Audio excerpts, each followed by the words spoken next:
everyone. I'm Jill Mackey. How are you guys today? Good.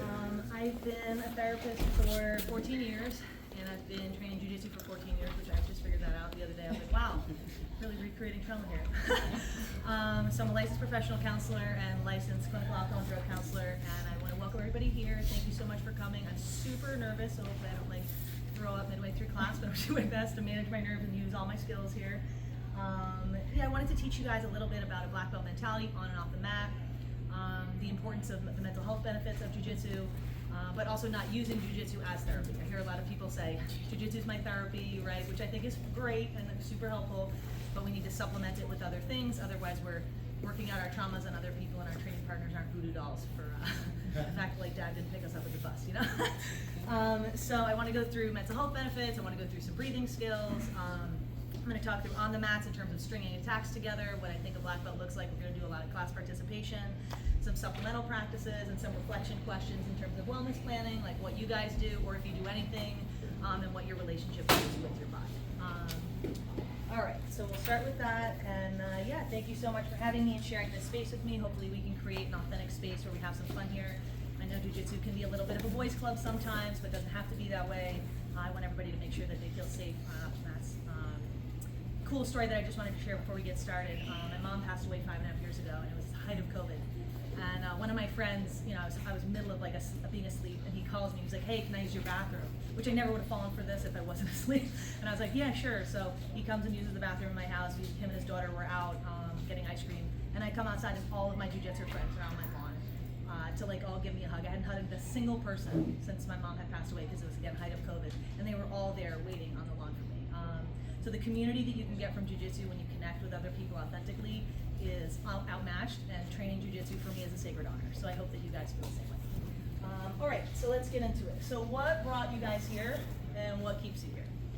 What brought you to jiu-jitsu? Mike. I was raised in a martial arts family, and so I'd always been doing martial arts. And then I had I didn't feel always totally confident with my skills because it was traditional martial arts. So I was like, but everyone thinks I can kill 5 people at once with a spin kick. So I need something to be able to back up these skills because a lot of people were either they're challenging you or they're like, Demko, you could kill everybody at the other school, right? So that was kind of Rex Guando. Yeah, it's kind of where I was with that. So I had to kind of live up to maybe for myself a reputation and for other people. Sure. Yeah. What brought you here? Oh yeah, go ahead. What brought me here is physical fitness, and what keeps me here is mental health. Yeah.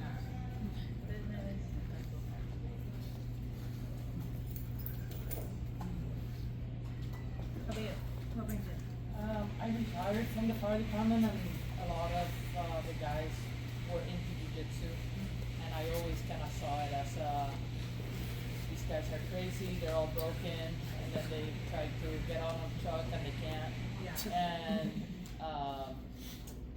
I had a kid that asked me to go watch him compete, and I thought it was cool, but I was like, he's like, would you do it? And I'm like, I feel like maybe I'll do karate, but I wanted to do some kind of martial art. Right.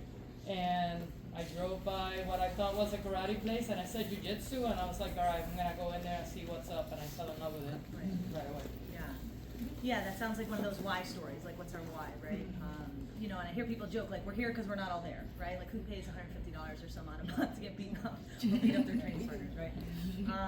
For me, I was the first female black belt at my school, so that was super, super empowering, and first female really to do anything sort of like that in my family, right? So my dad came, and all of our names are on the wall and everything, and it was sort of like a generational thing, breaking generational curses. I have a lot of trauma in my family. I have PTSD, and so for 12.5 years, right? So for me, what brought me on the mat and what keeps me on the mat are very different things, right? Who I was when I got here and who I am now, I'm unrecognizable, which I find really fascinating. I don't know if you guys have ever seen the show The Lioness, but there's a scene in that show that really resonated with me. I don't know if any of you guys, especially the women in the room, right?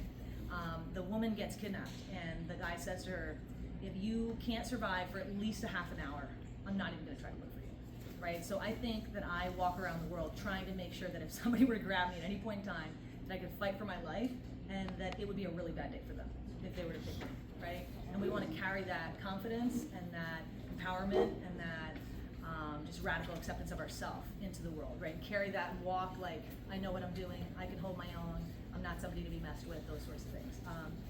Perfect. All right, great. So what do we think are the mental health benefits of jiu-jitsu? What do you guys notice in terms of what it's helped with? Anxiety, depression, ADHD? Ego inoculation. Yes, exactly. Nervous system regulation, perhaps. Yeah. What do you think? What does it help you with? I think ego, as you said, that's what the ego helps keep the ego in control. Right, because it's really me versus me, right? We're not trying to win and beat our training partners. One of the big pieces, I think, of black belt mentality is that my black belt is not the same as your black belt, is not the same as your black belt, right? They're all different, right? And we were talking about that earlier today, about that all of our black belts are different, right? So if I think that my black belt is going to be the same as Mike's and then I'm rolling with him, I'm like, wow, he really beat me up. I'm not a black belt, right? So I'm getting ahead of myself here in terms of the mentality, but one of my big things is I remember being a blue belt and one of my instructors, you know, I was beating myself up as we do, right, early on. I don't know anything, you know, sometimes you're the hammer, sometimes you're the nail, all the things that we say. And, you know, really feeling great about my jiu-jitsu. I'm like, man, I suck. And he said to me, he's like, well, you'd get a lot better if you stopped humbugging your jiu-jitsu all the time. And I was like, huh, never thought about it like that, right? He's like, are you making different mistakes? I'm like, yeah. Do they get the first attack on you every single time? No, right? If I'm training with a higher belt and they're not getting the first, second, or third attack, that's pretty good, right? If I'm making different mistakes every single time, that's pretty good, right? And if I can go in and not mentally quit, I don't know if any of you guys have rolled with Rob Cole, but he demoralized me for about 20 minutes. And I didn't quit mentally. The whole time I was in the game. I was ready to go. Did I get any submissions? Absolutely not. Did I even get a submission attempt? Probably not. But I fought, and I was there, and I was present, and that's really, really important. So I think just sort of an internal question, sort of ask ourselves, right, is like, what's my relationship with my body? When I'm on the mat, what's my relationship with my body? And jiu-jitsu can really help us with dropping into our body, developing grit and confidence, as we can see on the sheet here, right? We have a lot of the mental health benefits, right? Managing anxiety, mindfulness in action. One thing that I really notice with a lot of people is we're always on the way to somewhere else. I love being at jiu-jitsu because you can't be on your phone unless you're taking a video of something. There's no technology, there's no phone, we're super present. I'm not like in a conversation with you, but scrolling at the same time, right? Like we really drop in, right? And you know, it's really interesting. One of my favorite books talks about that. It's like everywhere we go, there we are. But we've never been to all the places we've been because we're on our phone all the time, right? And we inhabit the present moment like a shabby motel on the way to somewhere else. Never really certain where we're going, and never really certain why we're in somewhere else, right? And at jiu-jitsu, I don't feel like that. I've been at jiu-jitsu when my mom passed away. I've been at jiu-jitsu when my dog passed away. I've been at jiu-jitsu when I went through divorce, right? It's like it has saved my life in many ways. I don't even know that I'd be alive, honestly, without jiu-jitsu. So that's why it's so important to me to bring this topic to you today. All right, so let's see here. So we're gonna drop into what do we think is a black belt mentality. So when you see a black belt on the mat, what do you think of them? What qualities do you hope that they have? Poise. Poise. Okay. Resilience. Resilience. They have been sharpening that Right. skill for years. Exactly. I hope that they're just as much of a learner as a day one might Perfect. Like that- Junior that's- counselor over here. Beginner's mind. Exactly. Did you read my notes? No, I mean, it's just intuitive. Sorry. Yeah, perfect. Love that for you. So the beginner's mind, super important, right? Not thinking that we know everything all the time. I've heard many black belts be like, oh, I already know that move. I don't need to practice that move. We don't do it till we know it. We do it till we can't do it wrong, right? It's like, have you practiced it live? Have you landed it in a tournament, right? I know it, right? And it's just fascinating. When we don't have a beginner's mind, how can we help or teach other people when we're not always learning, right? A perpetual learning mindset. Go ahead, Radia. Ensuring safety Yes. when I'm responsible for the class, Yeah. and when I'm rolling to make sure that I'm controlled. Right, exactly, absolutely. Right, that our training partner is the most important person on the mat, right? And if we're the most important person on the mat to them, and they're the most important person on the mat to us, we're gonna be safe out there, right? Like, we're trusting people. We're in a choke, they could kill us, right? I remember one of the white belt kids said to me, he's like, huh, what if I didn't let it go? I was like, I would die. What do you mean, what if I didn't let it go? Go ahead. I think hand-in-hand with safety is, to me, black belt would foster a sense of community or a sense of togetherness. Yeah. Yeah, I was joking at lunch today. One of the guys at my old school, right? He would come in late, right, midway through an open mat, and the instructor would be like, hey, can you help one of the white belts? No, I don't want white belts, right? And I thought to myself, as a blue belt, I said to myself, if that's what a black belt is, that is not what I want to be. And something that you can really learn from today is it's not just what we want to be, it's what we don't want to be, right? You can learn from people and say, like, that's how I don't want to carry myself in that way, right? Like, now I'm a black belt, now I'm better than everybody, right? It changes them, right? That black belt energy. It's like, why does that, because I have a black belt on and this person has a brown belt and I'm better than them, right? Absolutely. Go ahead. I was gonna say, just to build on that even more is respect, because you know, one of the things that kind of drives me up the wall is the fact that like some people forget that you're a one-day white belt, that your coach is just like, because I tell a story like my coach is just like, do this move, I go okay, and I can't do it because I'm stupid.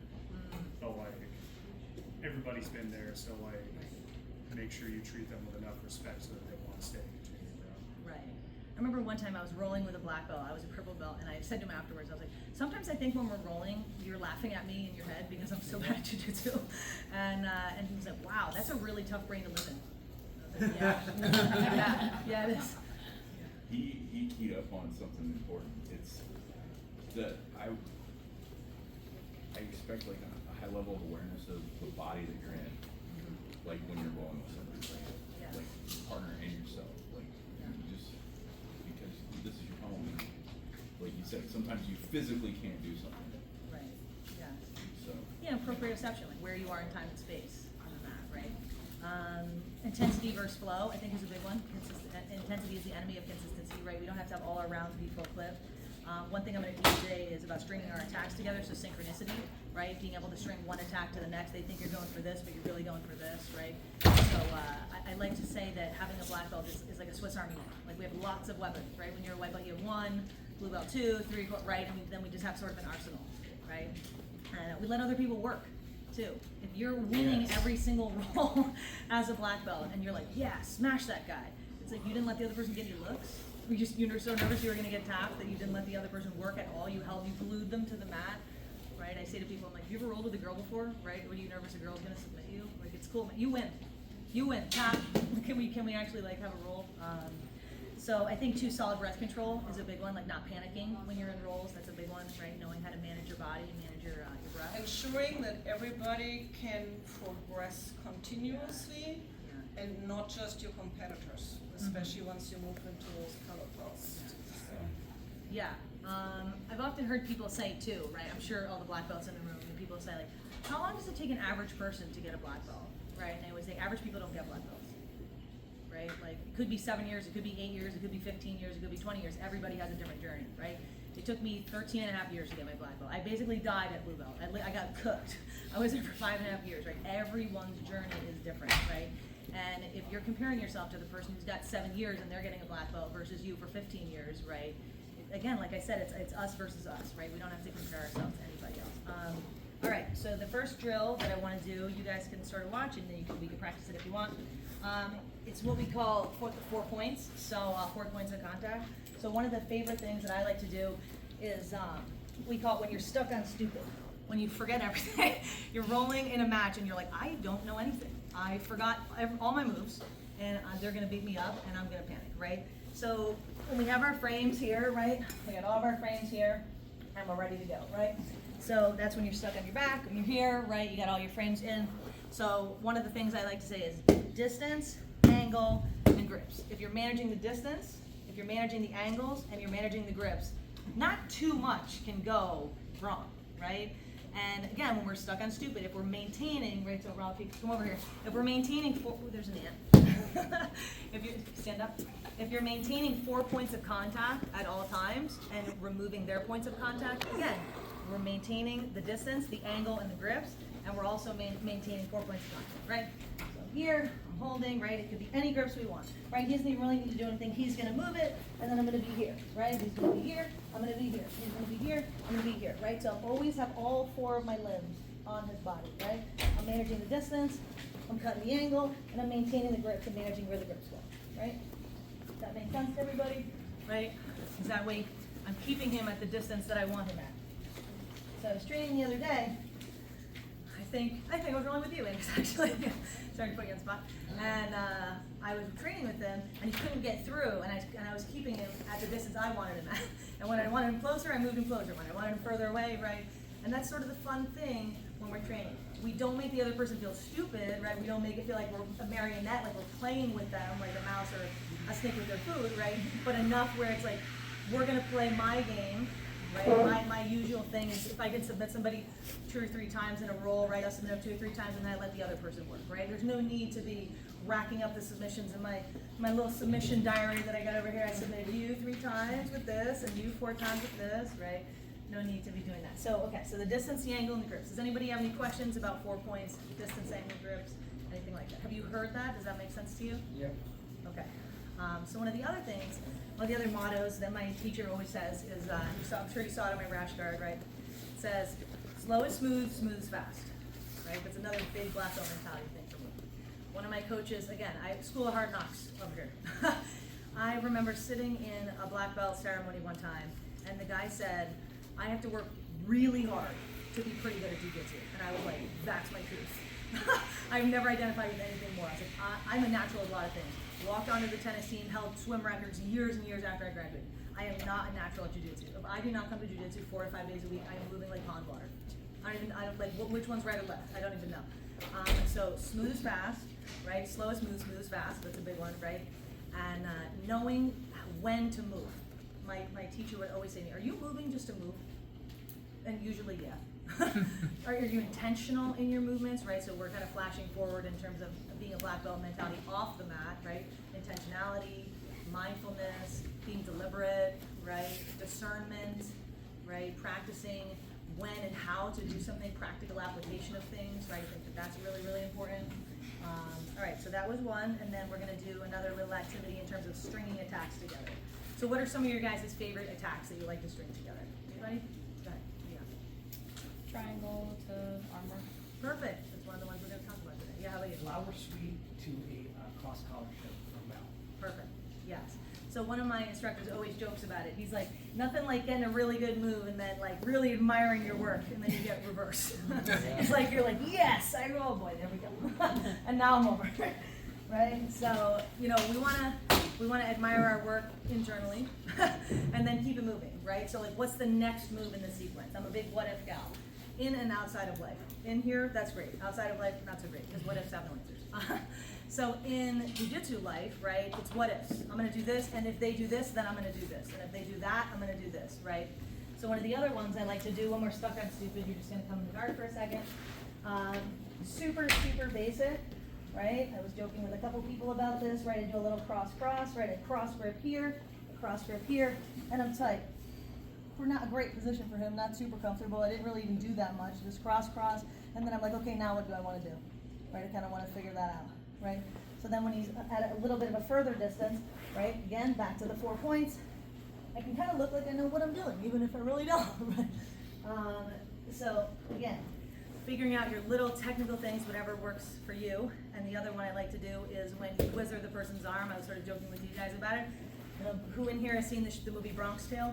Anybody familiar with it? Yeah. No, you can't leave. Yeah, Bronx Tale, right. So when you get the whizzer on somebody, right, my instructor always joked, now you can't leave, right?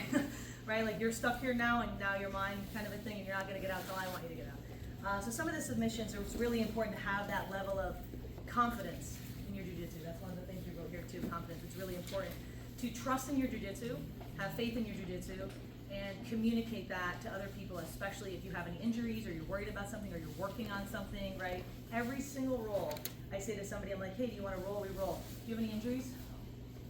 Right? Aside from mental health, which everybody, some therapists, they joke. They're like, oh, mental health. It never gets old. And then I say, I'm like, all right, is there anything you're working, anything you want to work on, right? And then we train. And if at any point in time, especially for the women in the room, if people ratchet it up, at any point in time, you can say, can we toggle it down a little bit? I'm not really feeling safe. Right? If my nervous system gets dysregulated. I'm sure the guys in the room are like, oh my God, I would never say that. Right? But as the women in the room, right, if you're feeling unsafe, you're totally allowed to say, or you're allowed to say, no, I don't want to train with you. No. I don't feel safe. I don't feel like you prioritize my wellness in whatever non-therapy languagey words that you want to use. So just protecting yourself on and off the mat. All right, so another one I want to show you is stringing some attacks together, right? So we just lay flat. All right. So we're going to go do a little key lock here. I won't bring it down, don't worry. So we're gonna do a little key lock here. He's like, no way, I don't want that. He's gonna push it straight out. I'm gonna do a little straight arm bar here, right? Straight arm bar. He's gonna move it here. He doesn't want that. I'm like, boom, okay, right to the Kimura, right? So we got a little bit of that, which I think is a good one. If you're gonna stand up. If anybody here rolled with me, I'm sure you saw me do Ashi to the single leg X. Love that. Right, so we're here. I got a little Ashi, clearly. I'm trying to do a little 4 points. Maybe I got a little double pants going on here, right? He moves my foot. He doesn't want that there. I'm here. Did I think, is that what I'm going to do? No, I have muscle memory. I've done this a billion times, right? So now I'm here. Maybe I'm doing a sweep. Maybe I'm getting under his leg here, right? Maybe I'm going to go all the way under and take his back from there, right? So I know where I'm going to go, right? We don't want all of our rolls to be the same exact thing, which I don't know if you guys have that experience, but sometimes you get stuck with the same training partners and it's like, oh, we could just do the same roll over and over and over, and that can kind of be a little boring. So that's one that I like. You'd also mentioned the arm bar, the triangle to the omoplata, which I also think is really, really great. Anybody else have any other ones that they want to include or add to the list? What about you? What attacks do you string together? I like side control to mount to arm triangles. Okay. I'm also big paper cutter, fake, go to the arm bar, right? You got the arm kind of stuck there. So why do we think it's important to string our attacks together in order to have a black belt mentality? Why is that important? What do you think? Me? Yeah. Probably sleeping on the job. Yeah, exactly. So we can create, I guess, movement all the time and not get stuck and sweat. Because right. I believe that when you are at lower belts, you get too focused on the end goal. So you like take an arm bar and you hold it for dear life, and then everything goes to shit, right? So I think that as a black belt mentality, to strain your attacks makes you move more and more effortless, because you don't have to fight for something that you don't know, that you know you can't get, right? Right. Yes, absolutely. Great. Thanks for sharing that. Anybody else in terms of stringing the attacks together? Being prepared, right? Knowing potentially what could come next. We've been here before, right? This isn't our first day for most of us, right? So we know what might happen next. There's a general pretty good guess, right? That, you know, if we're in the guard, someone's going to try to pass, right? They're going to step out, they're going to try to pass, they're going to do something, right? A lot of times when I was rolling with him, right? Try to do a knee slice pass, try to go into an arm bar, right? If you aren't thinking, you're late. And what happens when you're late? Take your back. You're in a turtle position. You're in a position that you really are not comfortable in, and it doesn't feel good. All right. So, what do we think? How can we translate that off the mats? How is that important in our interpersonal relationships in terms of mindfulness, social skills, all that sort of stuff? What has jiu-jitsu given you in your everyday life outside of jiu-jitsu? Yeah, Adaptability. Being married to just one outcome and forcing your way. Yes. Being able to listen to the interaction in a mindful way. Yeah. Yeah, I don't know if this has ever happened to you guys, but there's times when I'm rolling and something will happen and I say, well, that's not what I wanted to happen. That wasn't where I wanted that to go, right? And if we get stuck, that's that rigid, fixed mindset, right, versus the beginner's mind, right? We get stuck in that fixed mindset, what happens to us? Kind of brittle, right? And also, too, jiu-jitsu, like I had written on here, right, it's a crucible for life in that it's a metaphor for, like in a framework, really, right? Like you can tap in a situation, ow, that hurts, right? So say you have a partner that says something that you really don't like, that hurts your feelings. Hey, I didn't really like that you said that. Why did you say that? Right? We don't have to be passive aggressive and ignore them, or not DVR their show, or not put gas in their car. Right? A lot of people don't know how to communicate their feelings, so they just ignore somebody. They don't say something, right? They don't know how to talk through something on the mat or even off the mat, which I also think is really important. Another one I wanted to teach in terms of stringing attacks together before I forget. To put back to the middle. These are very simple. Again, all these are sort of white belt techniques. But again, beginners, everything old is new again. So you're going to come to my guard, right? We're going to do a little hip on sweep, maybe a little chest on chest, right? As some people call it. Right, so here, I'm trying to get it. No, I can't. And he snatches me back to the mat. I'm like, oh man, that's up, right? So I'm here, and now I'm up, and then maybe I'm going to try to go for the Kimura. He's not having that either, right? So I'm back here, so then I'm up, and then maybe I'm the guillotine, right? So again, we're just given a lot of different looks, which I think is really important, right? Adaptability, like you said, a lot of different looks, right? Understanding how jiu-jitsu can manifest, can grow, can change, all these different sorts of things. All right, so we're oh, go ahead.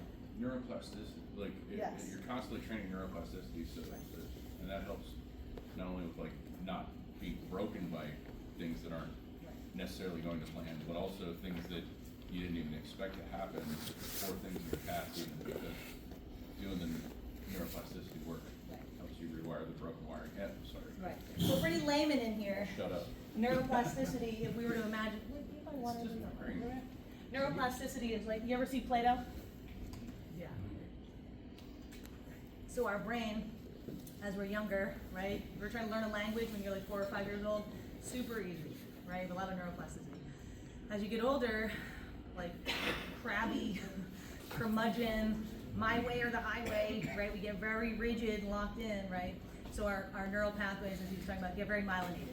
It's like driving down a highway and you're getting off an exit. We get off the same exits all the time. It's super easy, right? Somebody says this, we do this. We have peanut butter, we have jelly, we have macaroni, we have cheese, right? So they get very, very myelinated. We're used to it, right? When you try to do a new behavior, anybody in here ever try to do a new behavior? Stop smoking, try to eat healthy, do these things. Jiu-Jitsu. Right? Yeah. Stop drinking, right? Do something healthy for yourself. Midway through day 1, you're like, this is the worst. This is so hard. Why did Jill in the morning decide she wanted to do this? This is very challenging, right? That's because our neural pathways are myelinated, and the neurotransmitters that fire together wire together. It's very hard to change behavior, which is why people don't do it, right? It's why people quit jiu-jitsu, because it's hard.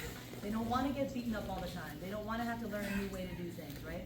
So when we learn a new way to do things, we're getting off an exit that's covered in like garbage and grass and bramble and rocks and sticks, and we have to do the back-breaking, painstaking work to move all that stuff out of the way. Most people are not up for that. That's why I said average people do not get black belts, because it's very, very hard. This is extremely challenging. And when and if you get a black belt, you earned it and you worked extremely hard, and it's probably going to be one of the things that you're most proud of in your life. All right, so we're going to go to some reflection questions. I'm going to pass these around. Take a minute, see what resonates with you.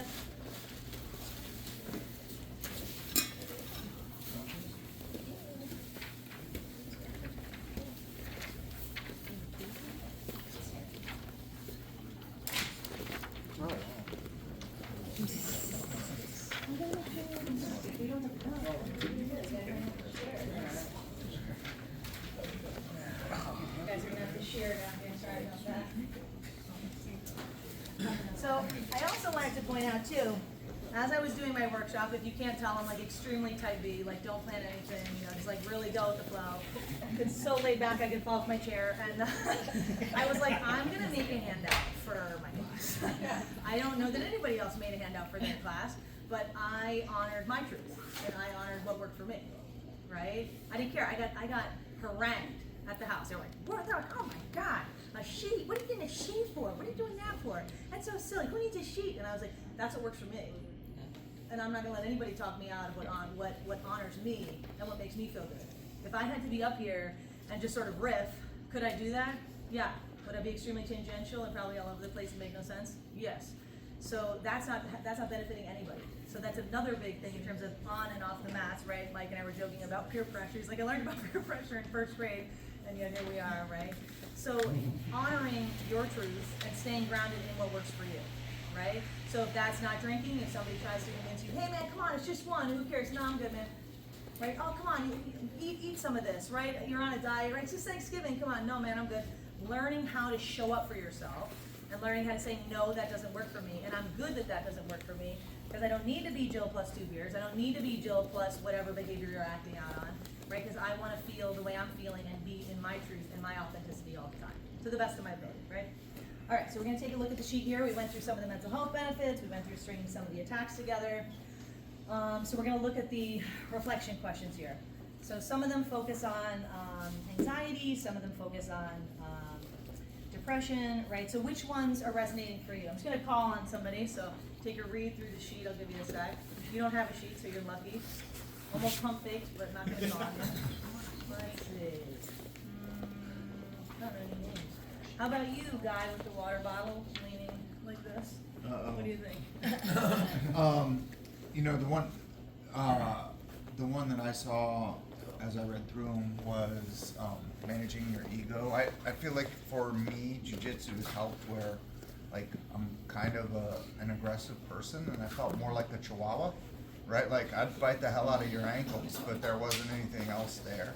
Right. And jiu-jitsu has helped me realize that actually I don't really care that much, and so I can still look like a chihuahua. It doesn't matter. I'm just not going to ankle bite, but please don't come here.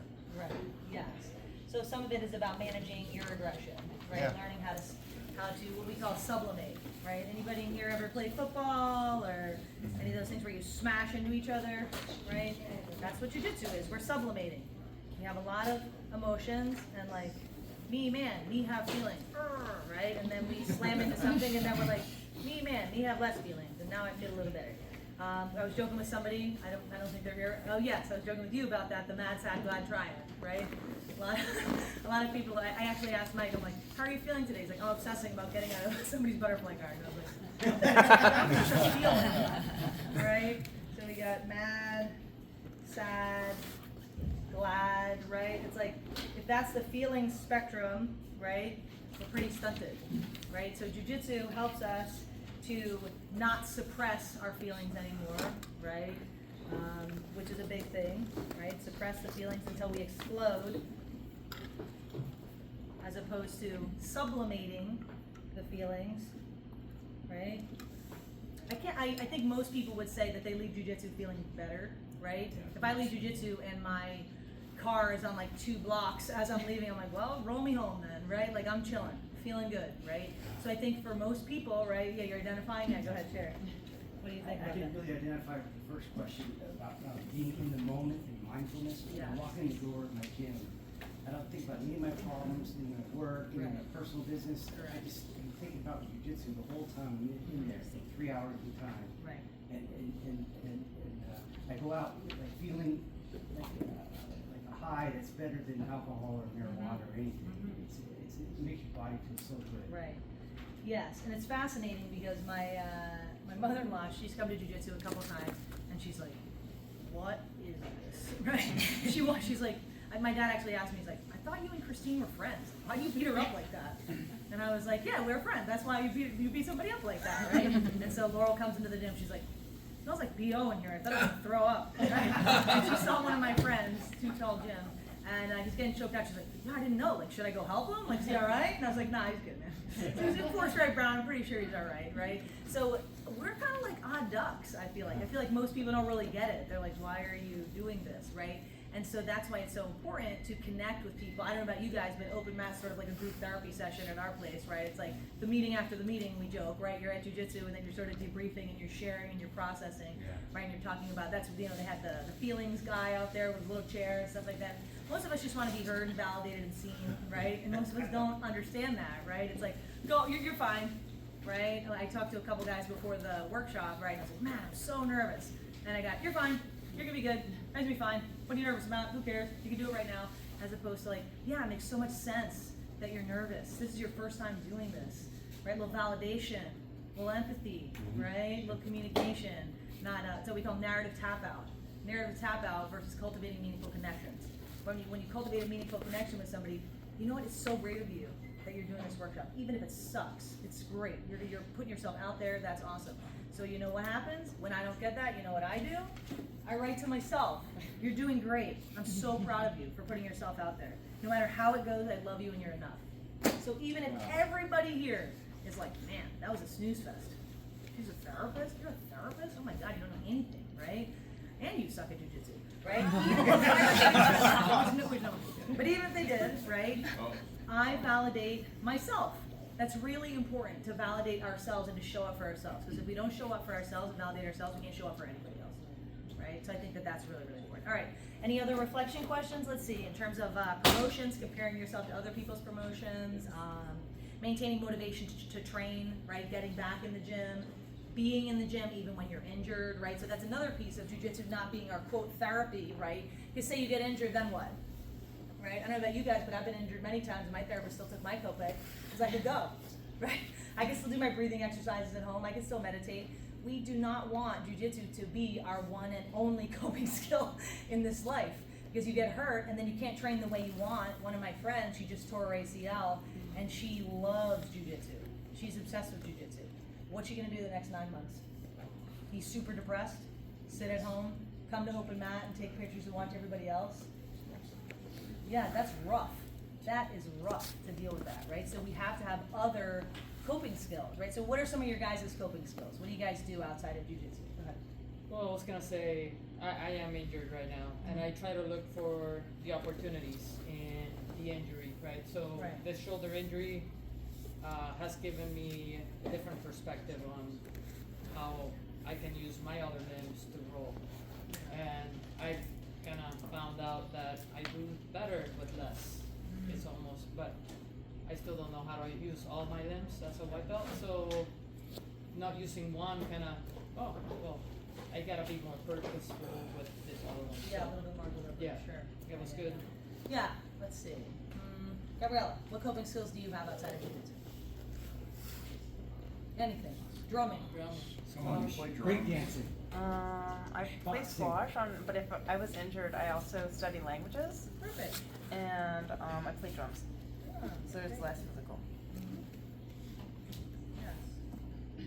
Also, too, right, more focus on drilling. CLA would not delete that, right? CLA wouldn't exist, right? But we're saying that it's okay to drill, right? So we do a little more drilling. All right, let's see. What do you think? What are some of your coping skills outside of jiu-jitsu? Me? Well, get together with friends. I like to get in the ocean, but I try and, I'm older, so when I'm training, I'm really focused on self-preservation, you know. I'm not trying to win all the time. I'm trying to protect myself. My goal is always to come back Right. 2 days later. So is anybody hearing this question and think, I don't have any coping skills outside of jiu-jitsu? Anybody? So I, as a therapist, a lot of clients come in to my office and have no hobbies and no friends. And I think to myself, I don't know that you really need to be in therapy as much as you need to have a hobby and have friends, right? Therapy's great, and I know that I'm super helpful, but most people don't have a place where they can go, right? I'm in AA, so I go to my meetings. I'm in ACA, so I go to my meetings, right? I go to yoga, I go to jiu-jitsu. I have a big community of people who I connect with, who can really see me and really know me, right? By the end of this life, we want to say that people have known us, right? That we didn't just kind of swim through life and nobody really knew you, right? Suicide's extremely common, and more often than not, when somebody commits suicide, it's like, man, how did I not know, right? Why didn't they tell me, right? And it's not our responsibility to make sure that people share with us or tell us, but it is our responsibility to be open and be a vessel, right? And yeah, when we're feeling dark and we're feeling like we're in it, right? Like in the dark night of the soul, like really having a time, right? It's important to know who to share with and how to share that with people, right? We don't want to trauma dump on somebody that can't really hold space for it. Like I said, the narrative about, you're good, man, it'll pass, right? You just like poured your soul and your heart out to somebody and they didn't know how to hold space, which is really challenging. But also there's a term that we call alexithymia, where people don't know how to connect words to their experiences, right? So we're at jiu-jitsu and we're having the mad side glide triad and we got beaten up and we're feeling really bad about it, and now we're in the car and we're feeling really upset that our training session went badly because everything is relying on jiu-jitsu, right? And we're in survival all the time. What do you think happens to our nervous system when we're in survival all the time? Short circuits, dries out. Yeah. It's like getting electrocuted, right? I'm sure you guys heard earlier about the flow state. Very important. We do not want to be in the challenge zone all the time. We have to be in the flow zone sometimes, the challenge zone sometimes. If we're in the flow zone too often, if we're in sort of like this flowy roll all the time, it's kind of boring and we're not really progressing and it's not that fun. If we're in competition mode all the time, we're sore all the time, and if you're competing with everybody in your life, comparison's the thief of joy, right? We're not ever happy for anybody else's achievements, which I spent a lot of time, my first couple belts, like what about me? Like what about I'm at blue belt for 5.5 and I'm watching all these other people getting promoted, and that I had to make amends to some of my teammates. Honestly, they didn't even know I was MFing them up and down in here, hating their guts, right? And I never even told them, right? So I had them against the ropes. Let me tell you, we were sparring in my brain, and that's something that therapy really helps with. Communicating really helps with. Sharing really helps with, where you can share that feeling with other people and have somebody look at you and say, yeah, me too, right? I had a bunch of girls that I was chatting with where we were talking about people rolling too hard and not knowing how to communicate when somebody's rolling too hard. And one of the girls even said to me, she's like, I don't even know that I want to roll with anybody because I don't feel safe. And I said, do you not trust yourself or do you not trust them? Right? This is about fostering self-trust too. Like being able to communicate what we need and that what we need is okay. I don't care if nobody else needs that, like the flyer. I can communicate my needs to somebody else, right? And I can share that, and even if they think that that's stupid or silly, right? Empathy is the antidote to shame. When we feel shame, when we go on the mats and it's like, I don't know anything. When I first got my black belt, I was like, oh my God, now I have to know everything. This is so much pressure. Like, what am I gonna do? What am I gonna do when people find out I don't know anything? Like a baby black belt. I remember going to Costa Rica and they're like, what belt are you? I'm like, training class just started, right? Like I don't admit, and I'm like, is black belt the same, you know, over here as it is in the States, right? So I think that that's a big one too. All right, so the questions for consideration, you guys can keep those on your mind. All right, so we're going to talk about some supplemental practices. Making sure we're good on time here, right? So we're going to talk about supplemental practices. So breath work is one that I think is really important. We're just going to do a quick little breath work exercise here that I find really, really helpful. Will was talking about box breathing, which I think is great, right? Where we're doing like an in for 4, an out for 4. See me breathing into the diaphragm, in for 4, and we're out for 4. Right, so Jonas and I were talking about the other day, you get into a tough round and you're rolling really hard and the person's all over you, right? And by the end, you're like, you're gonna tap to pain compliance. You're gonna tap to mother's milk. Like you can't get out. Like you're gonna tap because you can't breathe, right? You see the new guy in class, I don't know about you guys, there was a new guy in class the other day, and we have nice glass windows, right? So he taps to pressure, of course, and then he's outside throwing up outside and everybody in the room can see him. Yeah, right. We don't wanna be that guy. Yeah, you don't want to be that guy. So controlling our breathing, I think, is really important. And then another one is where we're doing breath holds, right? Where we're holding our nose, right? We hold it for 30 seconds, 45 seconds, right? We're holding it, we're walking around with the mouth closed, I think is really important, and doing about 4 to 5 sets. That's really, really good for nervous system regulation. And also, too, when you're doing cardio, trying to only breathe through your nose. It's extremely challenging. Most people, I don't know if you guys saw Hey Arnold as kids, right? The mouth breather. Doing the mouth breathing, right? Then he punches him right in the face, right? Probably dating myself here, I'm a millennial. But the nasal breathing instead of the mouth breathing is very, very important in terms of lowering our cortisol. When we're in fight or flight, right? When our cortisol is through the roof, we are burning holes in the myelin sheath of our brain and not making any memories. If you are panicked your entire roll, feeling filled with anxiety, by the end of it, you will not even know what happened. What happened? How did I even get in that position? What, like, where at? Like, ragdolled all across the mat, right? So doing the box breathing, doing the breath holds, and then doing the gargling. I will spare the video and myself gargling in front of all of you, but I'm sure you guys have gargled before, right? So you do gargling for 15 to 20 seconds for 3 sets in the morning. That's really good for vocal toning and really, really good for anxiety. So just take a moment to sort of think about like, what's my morning routine? What do I do? How do I set my day up for success, right? And if it's laying down and picking up your phone, that's not great, right? Try to not be on our phones for maybe the first half hour of the day, like we had said in terms of the digital detox. But also, most people, before their feet hit the ground, it's like, this again?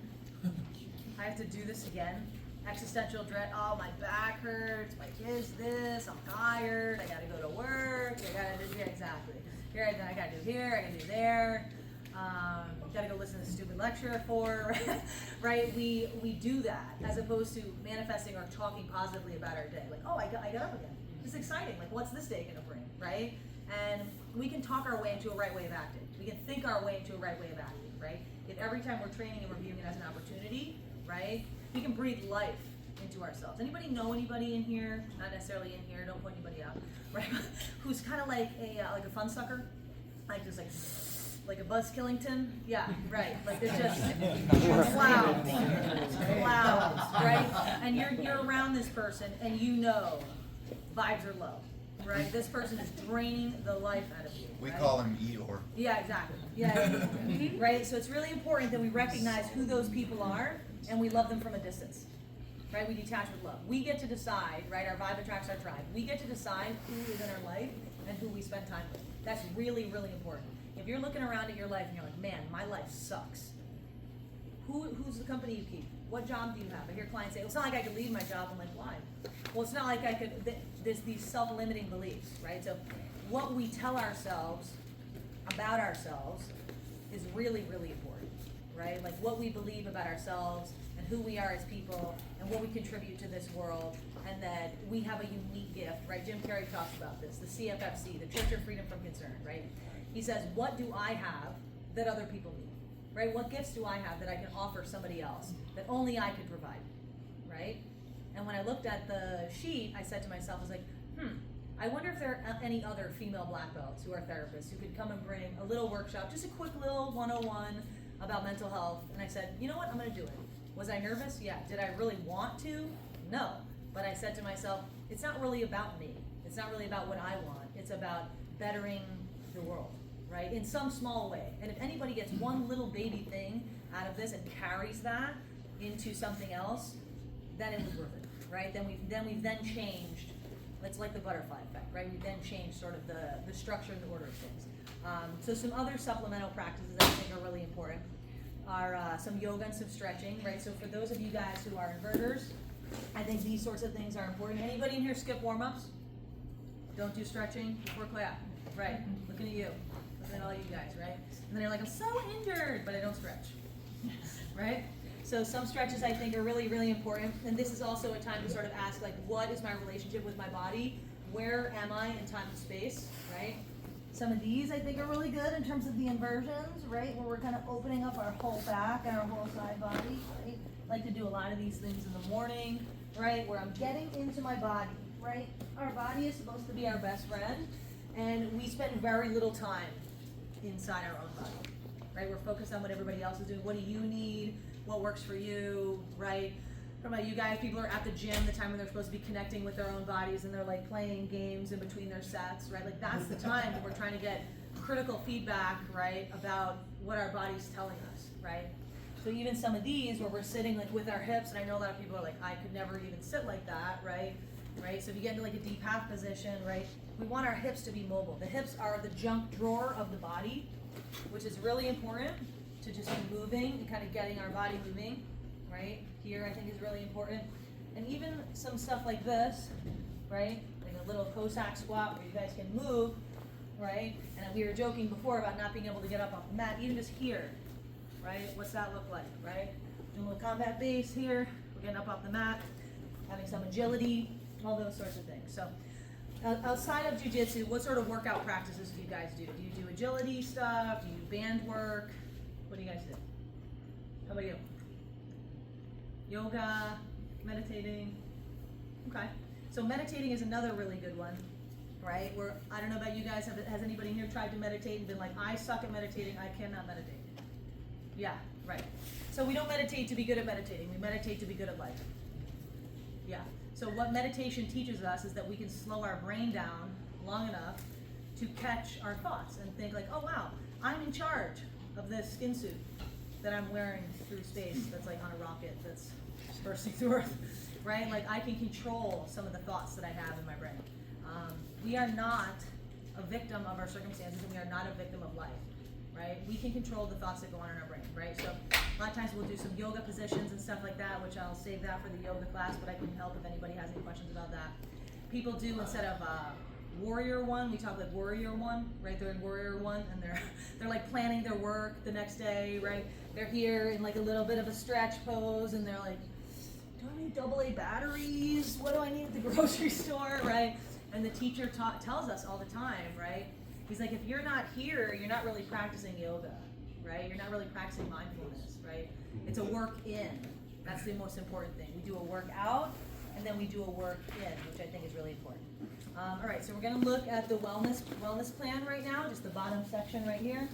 And it talks about 3 emotional and mental practices, right? I'm not going to necessarily expect you to share on these things, but just sort of reflect on them. And then 3 physical recovery habits, right? So if we're not stretching and we're not doing cold plunge, or we're not doing, not that you necessarily have to do that, but swimming or any sort of mobility practices. I know Michael did a functional range movement class. You're doing yourself a major disservice. And then if we're also not doing nutrition and sleep, right? How many hours of sleep do you guys get in here usually? Anybody? 7.5. Okay, great, right? How about eating? What's our eating looking like? Incremental fasting. Right? So another thing that I think is really important, don't mean to throw a thousand words at you here, but in our gut, right? Gut's the second brain, right? We have our nervous system and our immune system right in our gut, right? If you're wondering why you're feeling funky, but you're eating like pork rinds and M&Ms and crap all day, right? We are creating a diseased microbiome and making it very, very difficult not only to train well and move well and not be a smelly training partner because your sweat reeks, but also that you're not in a good headspace, right? We want to be able to receive feedback. We want to be able to communicate with training partners in terms of what they need and what we need, right? And in order to do that, we have to have a healthy gut, right? In order to have healthy mental health. So I know a lot of people are like, oh my God, that's so woo-woo, that's so crazy, right? Try it out, see what happens, right? Doesn't mean you have to go vegan, doesn't mean you have to go vegetarian, but certainly important to check into what's in the food that I'm eating. What does my sleep look like? How many hours a day am I on my phone, right? I don't know about you guys, but I've looked at my screen time in the past and I'm like, that's embarrassing. I hope nobody sees that. Like 4.5 hours, I'm like, oh boy. There's actually a really good study about your blood glucose levels, so your liver and your kidney health, which impact your insulin resistance, and actually your liver and kidney dysfunction can actually manifest as anxiety. Yeah. Without it actually being something in your brain or whatever, and that's like, I don't know if that was totally helpful or not. It was. I think another piece here that we'd be remiss if we didn't discuss is emotional regulation, right? Emotional regulation and distress tolerance, right? So when you're in a position on the mat or when you're in a position in the world, right? Like say your boss is giving you some feedback that you don't like, right? Can I sit and listen and hold space for the feedback, even if I don't like it, even if I disagree with it, without jumping down their throat, without having something to say about it? My first couple years at Jiu-Jitsu, my instructors and I would go head to head, constantly. I hated feedback, unless it's praise. As long as it's praise, then I'm feeling good about it. But any feedback, I was a nightmare because I grew up in trauma. I grew up in addiction. We don't like feedback. I feel shame when I get feedback. Feedback feels like you're a failure. You suck, right? When in reality, feedback is an opportunity to learn, right? So being able to receive feedback, right? Being a willing participant in your own journey, right? And learning how you learn is another really important one. Like, are we a BJJ fanatics guy where we're watching videos all day, right? Are we more of a driller person, right? And how we learn in life, right? And how we drill our moves on our training partners at home who are unsuspecting victims who want no part of jiu-jitsu training. But I also think distress tolerance is really important. So in terms of today, where do you guys usually hold most of your stress in your body? Go ahead. No, I was saying something else. But, no, go ahead. No, but like feedback, I think it's pretty interesting because when someone walks up to you and say, I want to give you feedback, what's your first thought? No. Positive or negative? No. Now I'm gonna be yelled at, right? Yeah. So, and that's the relationship to feedback that everybody walks around with. But feedback is, bi-directional. It could be good and bad. But we always tell the bad stuff when we want to say something about feedback. And the same thing, the internal feedback to the positive affirmations you're saying is that we always are negative towards ourselves. So feedback is not just negative; it's also positive. So give each other credit sometimes, and others as well. Totally. Yeah, I love that you said that. That goes to this last one here in terms of the person you can share with when you're struggling, right? I know I grew up with 3 brothers, like I've shared, and I don't think a positive word was shared amongst them, right? We just call them the Paul brothers, right? They'd be punching each other in the head, throwing ice ball, right? Mario Kart in front, slam their back on the ground, right? Picking each other up, slamming each other on the ground, all the different things, right? Guys struggle with this, to put it mildly, right? Saying like, hey man, thanks so much for being there. Really appreciated earlier when I was having a tough time, and you cheer, that's good, you can't say that. Right? It's like, why is that? That's also very politically incorrect to say, but also like, why do we communicate in a way that sharing your feelings or communicating with somebody is wrong, right? people say, oh, the people go to therapy, like crazy people go to therapy. Like actually people go to therapy to deal with other people who don't go to therapy. Right? Like here we are, we're in the room carrying generational trauma, right? It's like, thanks mom, dad, whoever, right, for not doing this work so that I had to carry all the legacy burdens, which is fine, that's why we're here, right? That's probably why I'm a black belt, right? Because I was able to cultivate that and bring it into my daily life, right? So bringing it grand scale, right, to kind of bring it full circle here, being a black belt off the mat, right? A kind person, compassionate, mindful, willing to hold space for others, willing to share vulnerably, right? Like, I've shared some bangers in here, right? I'm not like, this isn't a big brag fest, right? I mean, I shared a couple things about, you know, being the first female black belt and all that, right? But sharing like, this is hard. This is super embarrassing. This is authentic for me. Like, you guys are gonna see me. And I don't know about you guys, but a lot of times my brain's like, if you really knew me, you wouldn't really like me, right? And so now, luckily, because of jiu-jitsu, because of therapy, because of all those things, I know that if you really knew me, you'd like me more. Right? It's about showing who I really am and what I really need and what really works for me so that other people can meet your needs. And also, too, that you can role model that for other people, right? I've had many people say that at my school there were hardly any girls when I first started there. And now there's a program of like 12 or 13. And somebody came up to me and said, it's because of the safety that you create here. And I said, I created that safety because that's the safety I wanted, right? We can create what we need in situations and create a hierarchy of what works for us. It's not necessarily just for other people, it's for us, and that's really, really important, right? Student is ready, teacher appears, sort of thinking. So another piece that I wanted to just share here too is intentional rest. I think that that's really important as we're wrapping up here. Most people think rest is lame. Why do I need to do that? Rest is rest is not fun. Rest is sleep, right? Rest is not sleep, right? Rest is honoring our body, slowing down, even going to an open mat, going a couple rounds and saying like, nope, I don't have the warrior spirit today. I'm feeling tired and I'm gonna get hurt, right? And knowing how to say that to somebody else. But also, most of us think, I'll just speak for myself, it's like, did I do enough? Did I do enough to earn this rest, right? And I don't know about you guys, but sometimes, did I do enough turns into am I enough, right? Yeah. And productivity is not worth. Productivity isn't worth. It's not what you do. I'm Jill, and then I'm a black belt. It's not like, oh, I'm a black belt, now I'm worthy. Now I know what I'm talking about. Now I deserve to be here and I have something to say and you guys can listen to what I have to say, right? Right, so it's really, rest is, have I rested enough to do my most meaningful work, right? Rest is important. Our body is a temple.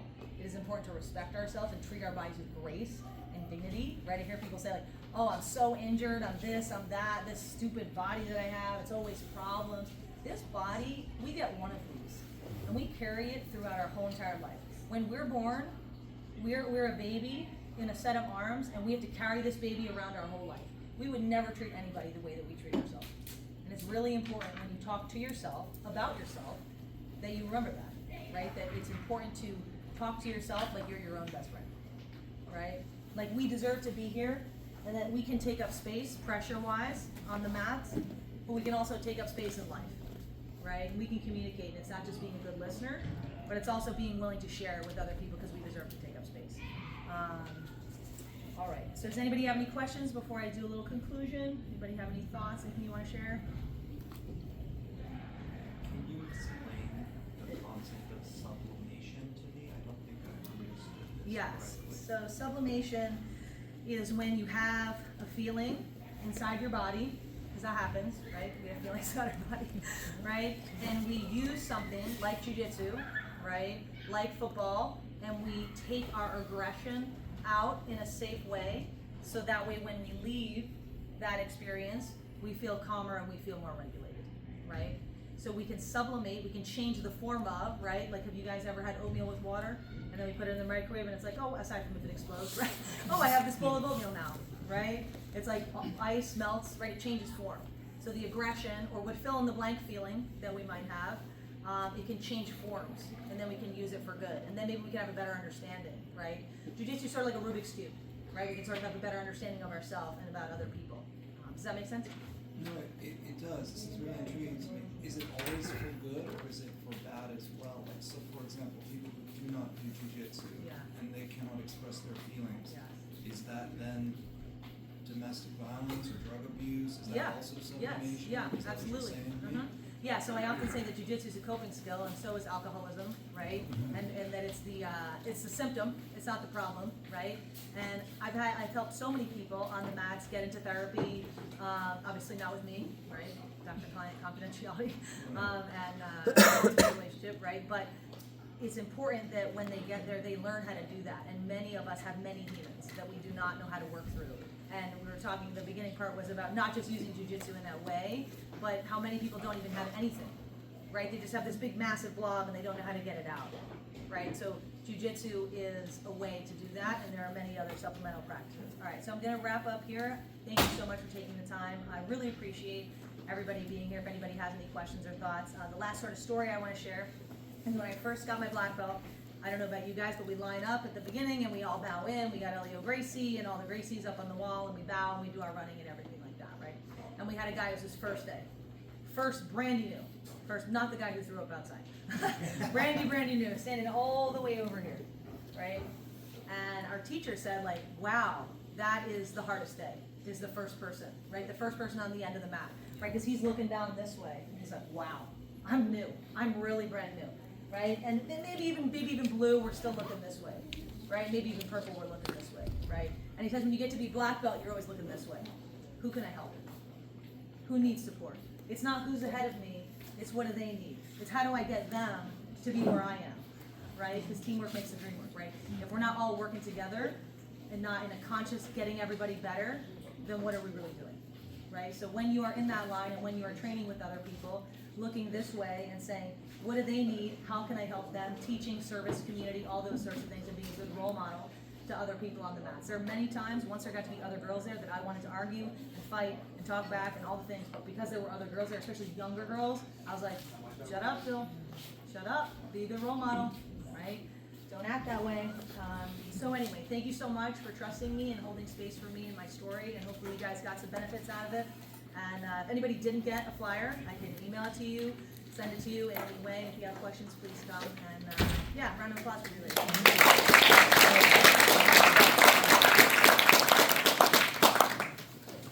Photo. Yes, photo, right. Of course. New. What am I doing?